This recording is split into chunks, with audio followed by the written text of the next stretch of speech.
Hello friends, welcome to my YouTube channel smart nursing. अब तो आज का हमारा टॉपिक है स्मॉल इंटेस्टाइन। तो स्टार्ट करते हैं। तो स्मॉल इंटेस्टाइन में सबसे पहले इंट्रोडक्शन देखेंगे। The small intestine is the part of the comes after the stomach.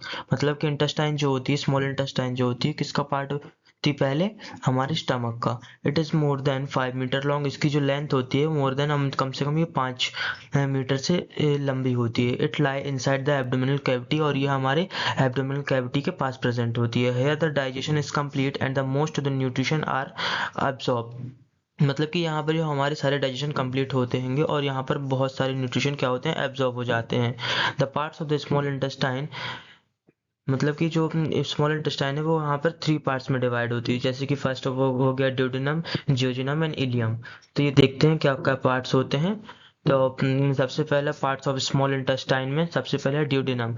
It the first part of the small intestine. It is about 25 centimetre. मतलब कि जो ड्यूडेनम होता है, ये जो हमारे स्टमक से स्टार्ट होता है, ये कितने सेंटीमीटर का होता है? 25 सेंटीमीटर का होता है। और ये हमारे स्मॉल इंटेस्टाइन का सबसे फर्स्ट पार्ट होता है।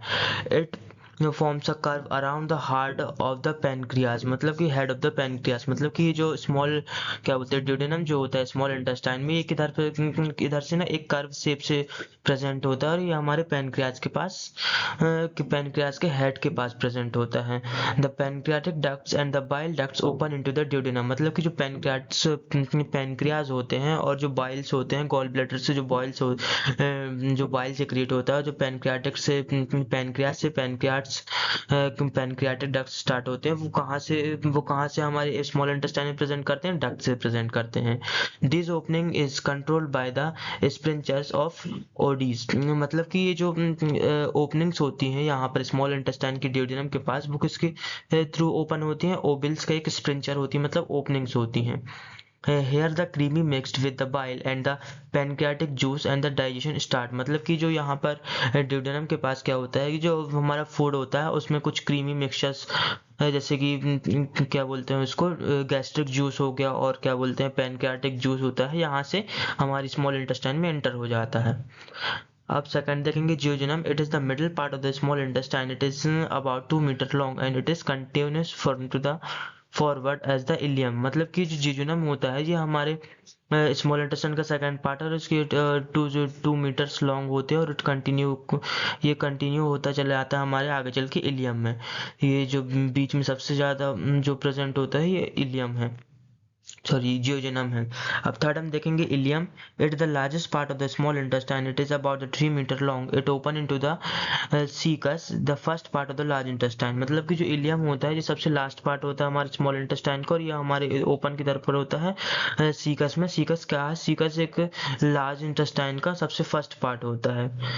The ileocaecal valves are prevents food from to the falling backward। मतलब कि जो इलियकल्स एक वेल प्रेजेंट होते हैं हमारे लार्ज स्मॉल इंटेस्टाइन में, जो हमारे फूड को बैकवर्ड जाने से, मतलब वापस स्मॉल इंटेस्टाइन में जाने से प्रिवेंट कराती है।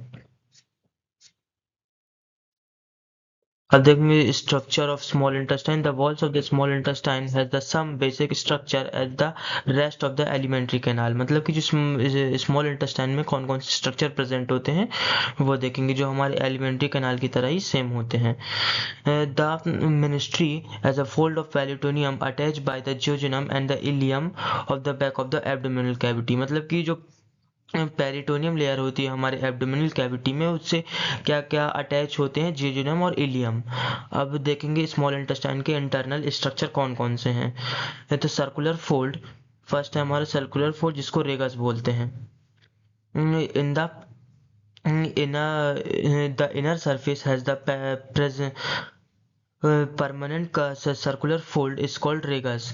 These folds do not disappear when the even of the intestine is full। मतलब कि रेगस क्या होता है? एक ऐसा फोल्ड टाइप के स्ट्रक्चर होते हैं कि जो हमारे इंटेस्टाइनल को 2 पार्ट में डिवाइड करते हैं, मतलब राइट एंड लेफ्ट में। These folds are the not disappear even when the full intestine is full. मतलब कि ये फोल्ड्स होते हैं ये डिसअपियर नहीं होते जब इसमें फूड एंटर होता है। They are the increase the surface area of the absorption. मतलब कि ये जो फोल्ड्स होते हैं, सर्कुलर फोल्ड्स होते हैं, वो क्या करते हैं? हमारे स्मॉल इंटेस्टाइन में जो न्यूट्रिएंट्स जो एब्जॉर्ब होते हैं उसके सरफेस को बढ़ा देते हैं, जिससे कि ज़्यादा से ज़्यादा न्यूट्रिशन एब्जॉर्ब हो सके। अब हम देखेंगे villi and microvilli, villi and microvilli. The surface areas are the strongly increase the circular fold vials and microvilli। मतलब ये जो वाइल्स और माइक्रोविलाइज होते हैं क्या करते हैं, हमारे सर्कुलर फोल्ड्स के एब्जॉर्प्शन को इंक्रीज कर देते हैं। अब देखेंगे विलीज क्या होते हैं। Villi are the finger like the projection of the mucus. मतलब कि ये जो विलीज होते हैं ऐसे एकदम फिंगर टाइप के स्ट्रक्चर होते हैं जो किसके बने होते हैं, म्यूकस मेम्ब्रेन के। They are the around 0.5 to 1 mm long. Each villus contain the blood capillaries and the lymph capillaries are called lateral।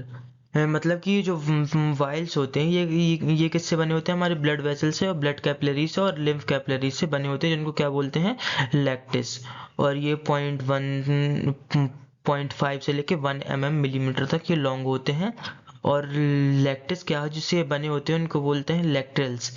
ये क्या करते हैं, हमारे फैट को ऑब्जॉर्ब करते हैं।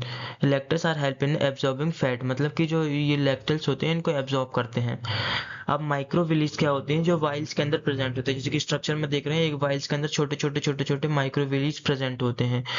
This mucus line with the columnar epithelium cell enterocytes. मतलब कि ये जो म्यूकस मेम्ब्रेन में माइक्रोविलाइज होते हैं वो किससे बनकर बनते हैं, कॉलम एपिथेलियम सेल से मिलकर बने होते हैं। This surface has a many thin projection called microvilli about 1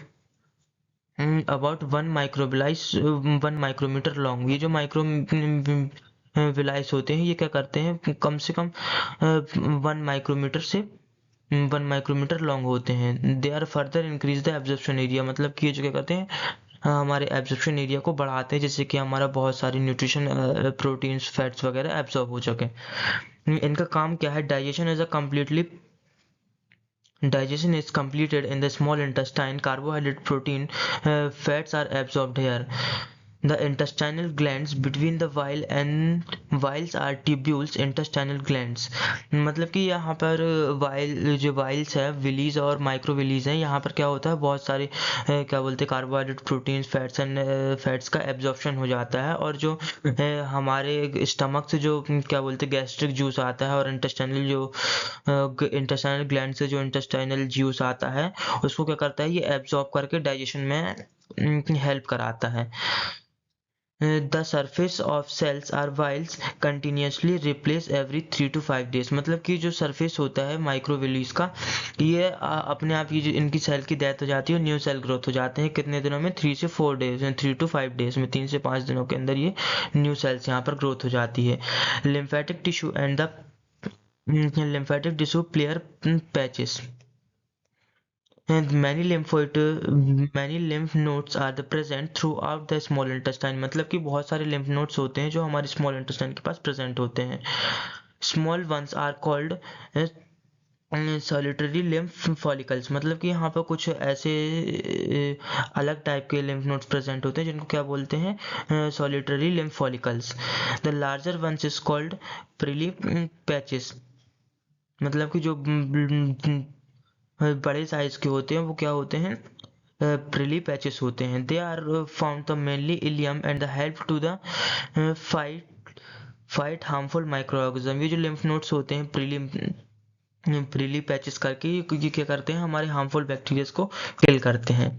अब देखेंगे function of small intestine, complete digestion all of food, carbohydrate, protein, fats are the fully break down here. मतलब कि small intestine में जो हमारे सारे कार्बोहाइड्रेट्स, मिनरल्स, प्रोटीन, फैट्स वगैरह होते हैं उनको क्या करता है, ब्रेक डाउन करता है। Absorption of nutrition, most nutrition like the glucose, amino acid, fatty acids and vitamin and minerals are absorb into the blood. मतलब कि स्मॉल इंटेस्टाइन में क्या होता है, जो न्यूट्रिशन होते हैं जैसे कि glucose, amino acid, fatty acid और विटामिन, मिनरल्स होते हैं, वो यहाँ से स्मॉल इंटेस्टाइन से एब्जॉर्ब होकर हमारे ब्लड में चले जाते हैं। Absorption of water, some amount of water and the electrolytes are absorbed here. मतलब कि वाटर, इलेक्ट्रोलाइट्स भी हमारे स्मॉल इंटेस्टाइन में एब्जॉर्ब होते हैं। Mixing and the movement of food, I small intestine mixing food with digestive juice, the move forward by the peristalsis. मतलब कि ये जो स्मॉल इंटेस्टाइन में क्या होता है, हमारे फूड को अच्छे से मिक्स करता है, कौन, हमारे डाइजेस्टिव जूसेस जो होते हैं, इंटेस्टाइनल जूसेस जो होते हैं, फूड को मिक्स करते हैं और हमारे फूड को आगे मूव कराते हैं। Secretion of intestinal juice, the intestinal glands are secrete intestinal juice which help in digestion. मतलब कि जो इंटेस्टाइनल जूस होते हैं वो हमारे इंटेस्टाइन को हेल्प कराते हैं किसमें, जो हमारे इंटेस्टाइनल से जो जूसेस निकले हुए हैं जो हमको डाइजेशन में हेल्प कराते हैं, वो इनको वापस स्मॉल इंटेस्टाइन से एब्जॉर्ब कर लेता है। इम्यून प्रोटेक्शन प्रीली पैचेस, मतलब कि जो लिम्फ नोड्स होते हैं प्रोटेक्ट फ्रॉम, वो हमारे इंटेस्टाइन को प्रोटेक्ट कराते हैं हार्मफुल बैक्टीरिया से जो हमारे स्मॉल इंटेस्टाइन तक आ चुके हैं, उनसे हमको प्रोटेक्ट कराते हैं। If you like this video, so please watch this video and thank you so much for watching.